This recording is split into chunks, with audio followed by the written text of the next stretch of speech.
The plight of the peaceful ones. The Hopi do not claim to be a perfect people or to hold themselves above others who call this planet their home.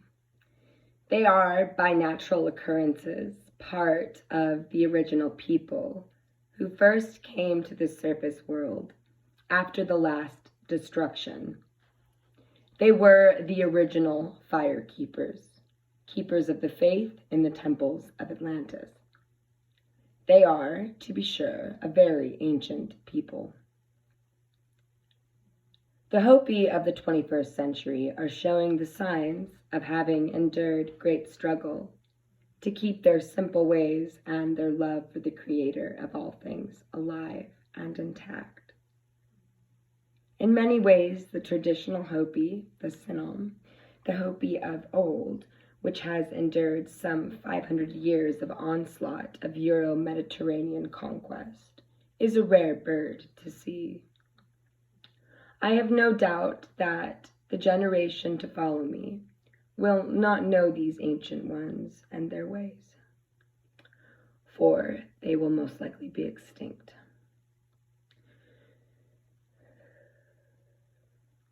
As an innocent and original people, in the center of the Western eye for so long, surrounded by their Roman conquerors, they have done as best they can, better than expected, as all the other traditional tribal communities, communities of fierce warriors, have been reduced to petroglyphs in the red dust of the desert a century ago.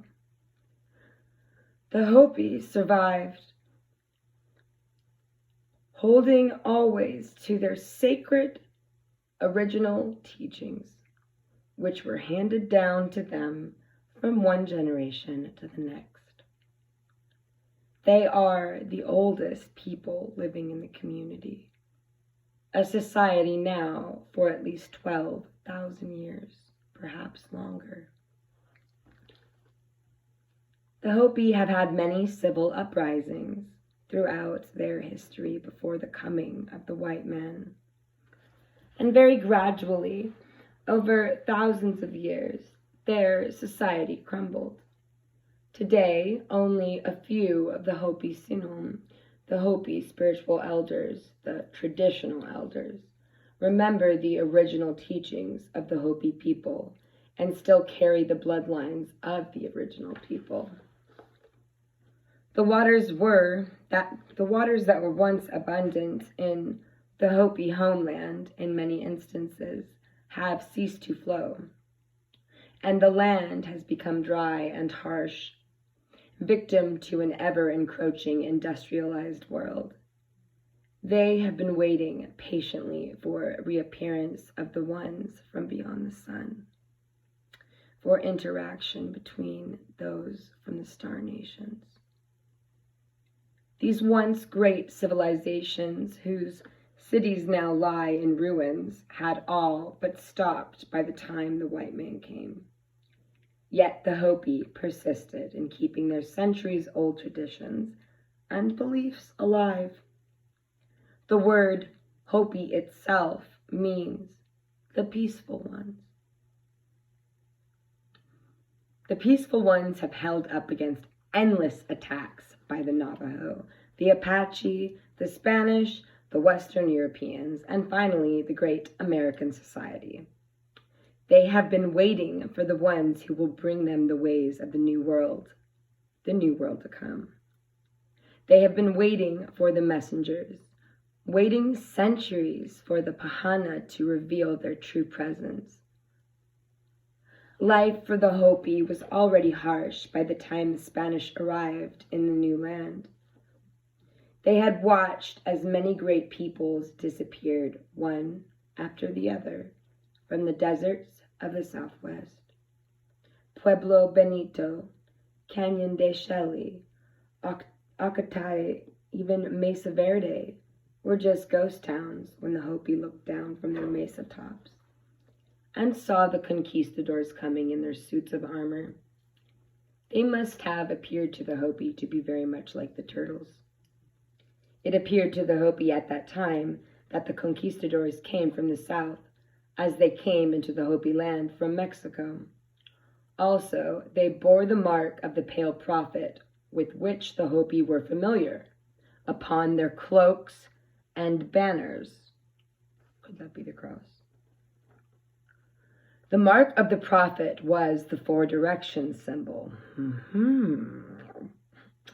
One could easily mistake the cross of the church in Rome as the four direction symbols. It is not the cross.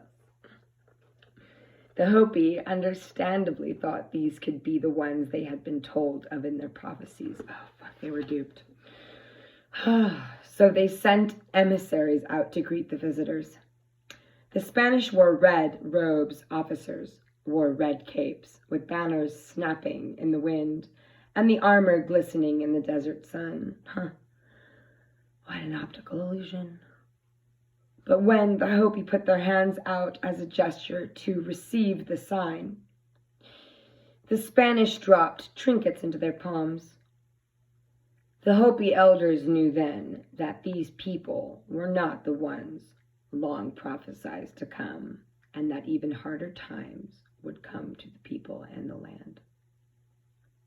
Later, it would be the pioneers who would come across the prairies in their covered wagons, looking much like turtles crawling across the land.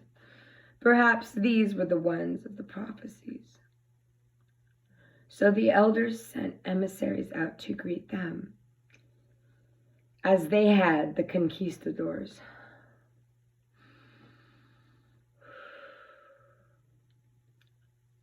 Instead of handshakes, the Hopi were met with gunfire. All that these new people wanted was gold and land. Anybody's land.